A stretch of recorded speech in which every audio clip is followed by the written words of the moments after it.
Hello everyone, I'm Zora Artis. I'm the Chair for IABC Asia Pacific, and I have the pleasure of interviewing our inaugural IABC Asia Pacific Communicator of the Year in the Senior Communication Professional category. And it is Gabrielle Dolan from Melbourne, which is very exciting. Gabrielle only lives a short distance away from me, which is rather handy when we're in this COVID situation. So I'll do a short little introduction to Gabrielle. Gabrielle is a considered global expert in business storytelling and real communication. For the last 15 years, she's motivated and challenged communication professionals and business leaders all around the world. She aspires to fundamentally change the way people communicate for the better. Her messages on authenticity, reducing jargon and acronym storytelling, and keeping it real have had a lasting impact on the way individuals communicate in business. She's also the founder of Jargon Free Fridays and has published 6 books, including Stories for Work, The Essential Guide to Business Storytelling, and her latest book, Real Communication, How to Be You and Lead True, was a finalist for the Australian Leadership Book of the Year last year, and I highly recommend it. I did read it on a holiday in Bali. Gabrielle's clients include Visa, EY, Amazon, Telstra, NAB, ANZ, Essentia, and the Obama Foundation, which is just incredible. So, Gabrielle, I'm just going to show you the award. Excited. It's very exciting. I know, I'm so excited. So we had planned on giving this to you in person at the regional conference, Fusion Conference in Wellington March. Yes. But unfortunately with COVID, we've had to postpone that to next February in Wellington. So we thought we need to announce it and we need to congratulate you. So we thought we'd do it by video. So thank you very much. I'm so excited. It's finally happening. I was so looking forward to receiving it in person in Wellington in March with all my IABC friends, but another time. Yeah, exactly. So I'll kick off with a number of questions. So I will ask you a few of those. Who do we have here? That looks like my daughter. Yes, it is. It's Alex. Hello, Alex. Hello. How are you? Good. I'll take this. Thank you. And just knock those, and don't forget to sanitize and take it away. Thank you. See ya. And this is real time delivery. So by the time we get rid of these questions, you never know, you might get it in time. Yeah, That'd be might great. get it in time. Hopefully Cool. they drive safely. Yeah, exactly. It's not that far. So the first question. So you're passionate about helping the business world move from the default language of jargon and acronyms to communicate in a more real and engaging way. Can you share a career highlight and what made it so memorable? Look, I cannot go past, and you mentioned in the intro about the Obama Foundation, the fact that, 15 years ago I started this. So, I was a senior leader in NAB. I didn't know anything about storytelling. I didn't know anything about running my own business, but I knew there was power in storytelling and that it was a skill we could learn. So 15 years ago, almost to the month, I found myself December last year in Malaysia running storytelling training with the Obama Foundation. And Alex, who you just met, it was her 19th birthday when I was meant to be there. So I took her with me. And the highlight was being asked by the Obama Foundation to run storytelling training. And it was like, how did this happen? But then on the very, very last day, we got to meet, by pure chance, we got to meet Barack Obama. And so I've got this beautiful photo of him with his arm around Alex. And as you saw, Alex is pretty short, so she's sort of underneath his armpit, and me. And it was one of those surreal moments. It's still like a surreal moment to me that on a professional level, not only storytelling's accepted as a genuine, and authentic skill, but I was chosen to teach it, and I got to share that unbelievable moment with Alex, who's studying global politics at uni. So it was a fabulous moment, and by far the highlight of my entire career. That is just amazing. I can't imagine how she felt as well. She would have been so excited. Yeah, I think she actually denies this, but she actually said afterwards, she said, "Mum, that was the best day of my life." And wow. Mum of the year. Yeah, you should get an award for that one. So next question, can you briefly share one of the many experiences in your career where communication strategies and initiatives have contributed to positive business outcomes, and what key takeaway would you share with us so we can learn from this experience? Yeah, look, there's been a few, but I think one that I'm really proud of is that I did work with Aussie Post a couple of years ago. Now, it wasn't just me, there was a team of people, but what they decided to do was bring influencers from around the company. So Aussie Post, on about 40,000 employees, they brought influencers into a 2-day event. I briefed them on storytelling, and what I talked about in storytelling, that the most powerful communication medium any company has is the grapevine, because every employee is part of it every day. And we can't control the grapevine, but we can absolutely influence it. And we can influence it by the things we do, clearly, but also the stories we share. So that was sort of my pitch to them. And what they did is they had about 100 people in the room, all different consultants, all different senior leaders. One of the things they had to do is decide what they called the 2-day program, and they landed on the grapevine, which I was very happy about that, because there was a lot of other corporate boring names they were tossing around. And the other thing, on the second day, I took people through storytelling. So there'd be like about 100 people at a time from all over Aussie Post, from, postmen. They weren't leaders, they were just influencers. There was a postie from Wagga Wagga. There was someone from Perth. They'd flown to Melbourne and put up in a hotel, and he was about 55. He had never been on an aeroplane in his life, and they were just so excited. And through storytelling, I got them to talk about the company's values. All the values were new at this stage, and they were going through pretty significant change, what it meant to them personally. So I taught them the skill of storytelling, but they shared all these stories around the values. The feedback after the 2 days was pretty amazing, but what I was really happy about was that they did their employee engagement scores, or the employee engagement, about 6 months later. Everyone that attended those grapevine sessions, and there was like over 1,000, had on average an increase of 13 percentage points employee engagement. Now, anyone involved in employee engagement, no, that's massive. If you can get a few percentage points, then that's an increase. So 13% increase of the people involved in that. And then the other thing, and again, I think it highlights the ripple effect stories can have, of the people that attended, on average, their teams had a higher employee engagement score. So again, it shows that when people can get connected to something emotionally through a story, it not only impacts them, but then they share it with others, and that has an impact. So I like that for a whole lot of reasons, of this ripple effect. And I think one of the key learnings out of that for corporates is that when you're trying to lead change and roll change, don't make it top down. I mean, yes, of course, we've got to get them involved, but the real power in that is they got influencers, and it had nothing to do with their title.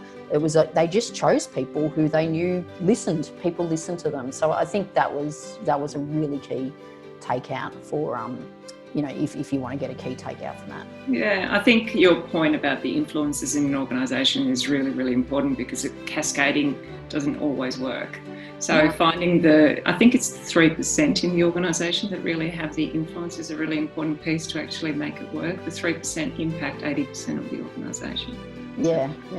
And another cool thing they really did too is they brought them together in a room, and it wasn't like a conference room. They had it set up with, bean bags and a kitchen, and they wanted to make this, and you could see people walk in going, what the hell? And it was so different and so unexpected, and it was really powerful.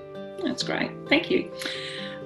You've contributed to the development of others by increasing the communications capability and the skill set of those who listen to you speak, participate in your training workshops, and I think I've done that as well. Yes. Or read one of your best-selling books. What piece of advice would you share with your fellow communicators or communication professionals as they cope with the COVID-19 pandemic and plan for the recovery to the different type of normal? Yeah, look, my hope that when we go back to normal, that we actually don't go back to normal. I think there's a lot of cool things that have happened with this forced slowing down, both on a personal and a professional level. So I would say that as we re-emerge out of this, or is that a word? I don't know. As we come out of this, that we think about all the good things we've adopted and keep them. So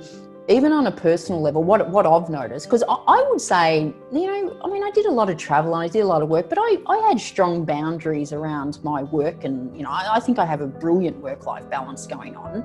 But what I noticed is this forced slowdown, and someone like me who does a lot of face-to-face training and conference speaking, my work stopped pretty much overnight, is that I've really slowed down. And I'll give you an example. Where I live, there's Princess Park I've been running around Princess Park for about 20 years. I've been doing a lot more running, and the other week I ran around Princess Park and I saw this statue beside, they've got like a water pond, and I saw this statue and I thought, well, that must be new. So I ran over and I took a photo, and I'd never seen it before. And I thought, oh, maybe it's new. I go, oh, maybe I'm just noticing things more. And when I got back, I Googled it. That statue has been there for 25 years, and I have never noticed it. And I've been seriously running around that park for 20 years. So it's just things like that where, you think you're coping, you think you're balanced, but when the stuff takes away, you go, oh, maybe I wasn't as balanced as I thought I was. Maybe I wasn't observant as I thought I was. So, I think on both the personal and professional level, we can go back in and just not take on the stuff that was never adding value, and we've stopped doing it and no one notices. I think from a professional and communication perspective, we've realised now that that real connection in the way we communicate is important, and let's not lose that when we go back to face-to-face, that connection is still critical. Yeah, exactly.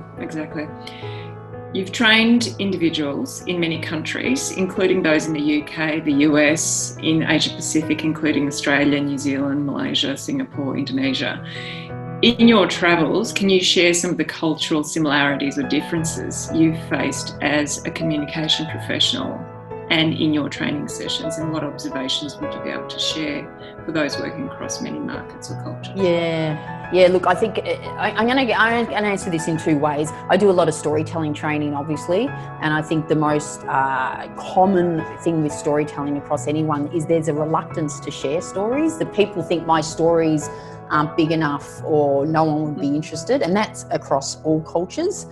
And the other thing too is I often see people go, oh, I hate presenting, because they're scared of it. It was like, being scared of presenting doesn't mean you should not do it and avoid doing it, because most people are, and it's the one skill that if you invested heavily in, can do amazing things. So, I think someone said that every time you present, you're auditioning for a leadership role. So I think it's a skill that you should invest in and get better at, because there'll be lots of benefits from it.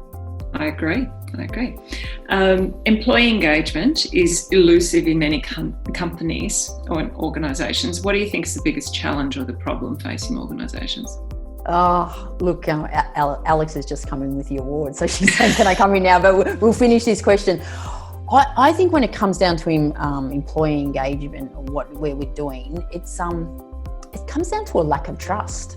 I mean, we have seen how we've been able to easily move to working from home and working remotely when we had to.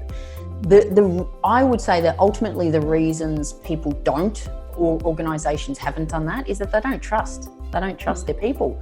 And, you know, we design processes based on the fact that what if someone abused the process? And I think this lack of trust has an ongoing effect to employee engagement, because if you felt you were fully trusted and empowered to do anything, you would have pretty high employee engagement. So it's an interesting point, because you have, you know, in Edelman's Trust Barometer, you see that the employer-employee trust relationship is one of the most important aspects in trust in organisations. So that really needs to be worked on.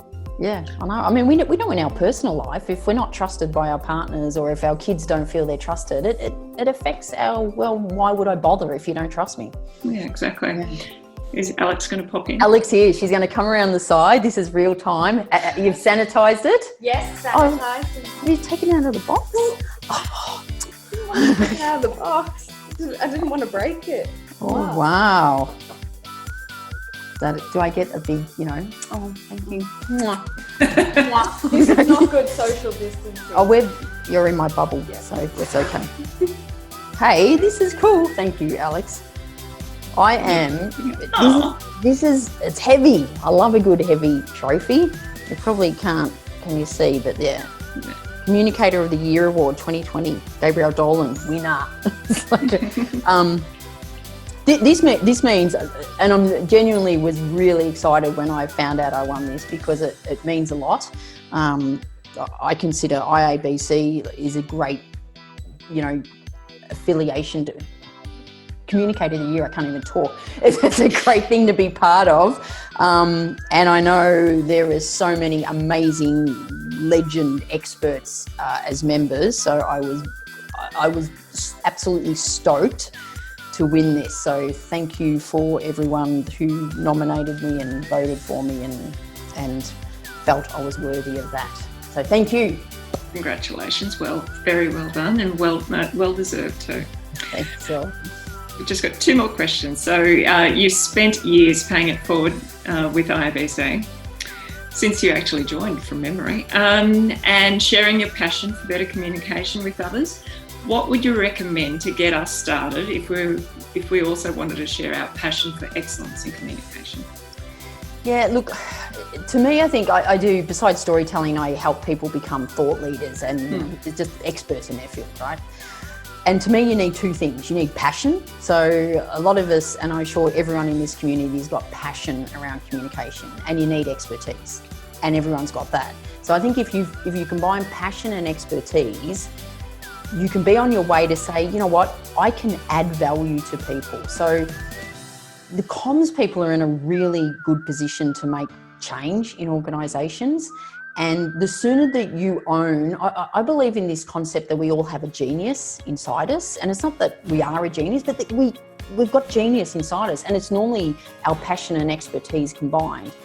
And I think once you realise that what you've got could value someone, it could help someone, get out of your own way and help them. Either speak about it or talk about it or write about it.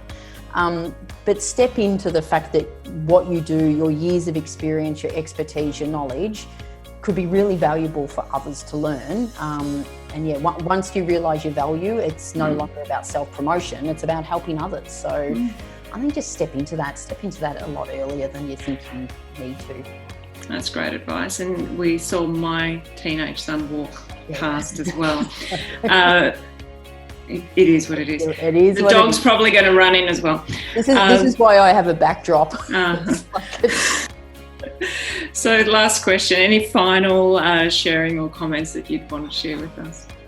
Look, I think it's touching what I just said previously. I work in organisations a lot, and the vast majority of them, the comms people are held in high regard, as opposed to some of our HR colleagues that are not. So I think if you're in one of those organisations where the comms people are held in high regard and you're working closely with leaders, you are in a position of high influence, and whether that, and use that, know it and use it. And whether it is encouraging your leaders to communicate in a way that's more real, whether it's encouraging your leaders to be more vulnerable, whether it's encouraging your leaders not to use jargon and acronyms because we know that impacts communication. Whether it's encouraging the people you work with to be authentic and show themselves and give them the courage to show themselves and show vulnerability, you will help them become better leaders and you will help them become better communicators. And if you can do that to a leader, you're impacting everyone that works for them. So I would say there's a great privilege and great responsibility in being a communication specialist, and don't let that opportunity go by. That's great advice. Well, on that note, I'm going to say thank you and congratulations. As I said, well deserved, and I'm thrilled to see you holding that award. I'm thrilled, and at one point I'm going to give it back before Fusion 2021 so I can get it again. I just want to keep getting it in person. All right, I think we can make that happen. Okay, thanks everyone, and thanks for your support. Thank you. See you later.